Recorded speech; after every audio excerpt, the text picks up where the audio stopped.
বাইরে মেঘলা একটা আবহাওয়া, চায়ের মধ্যে ডুবিয়ে ডুবিয়ে পাউরুটি খাচ্ছিলাম আর ভাবছিলাম এটা তো পুরোই খিচুড়ি খাওয়ার ওয়েদার।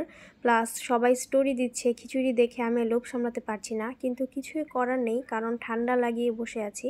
তো চিন্তা করলাম ভারী খাবার আর খাওয়া যাবে না, এই জন্য ঢেঁড়স ভাজি করে নিচ্ছি। আর আমি কিন্তু ঢেঁড়স ভাজিটা খুবই সিম্পলি করি, হলুদও দেই না।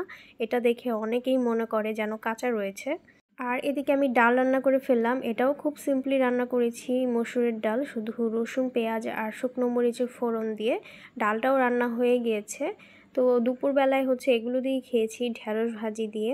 আর ঢেঁড়স ভাজি আমার অনেক পছন্দ, দোকানে দেখলাম ঢেঁড়সগুলো দেখে অনেক বেশি ভালো লেগেছে, খুব ফ্রেশ ছিল, একদম কচি ঢেঁড়স।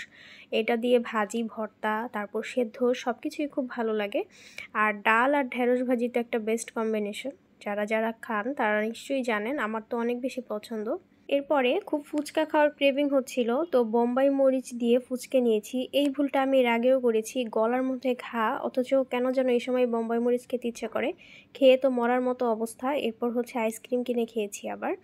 আর রাতে আলু ভর্তা দিয়ে ভাত খাবো, সেই জন্য একদম সিম্পল করে কাঁচা পেঁয়াজ আর কাঁচা মরিচ কষলে নিচ্ছি লবণ দিয়ে, এরপর সরিষার তেল আর সেদ্ধ করে রাখা আলু দিয়ে আরেকটু সরিষার তেল দিয়ে নিলাম। আমার কাছে ঠান্ডা লাগলে সরিষার তেল, তারপর কাঁচা পেঁয়াজ, এগুলো খেতে খুবই ভালো লাগে। জানি না কার কেমন, আমার কাছে মনে হয় এতে মানে ঠান্ডাটা একটু কমে তাড়াতাড়ি। আলু ভর্তা দিয়ে ভাত খেতে ভালোই লাগছিল।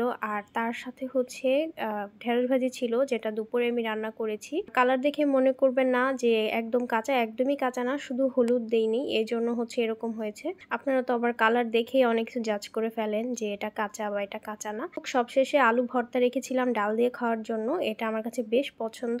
তো এই তো আজকের ভিডিওটা এই পর্যন্তই। ভিডিও ভালো লাগলে একটা লাইক দিয়ে দিবেন, সেই সাথে আমার পেজটা ফলো করে দিবেন। আল্লাহ হাফেজ।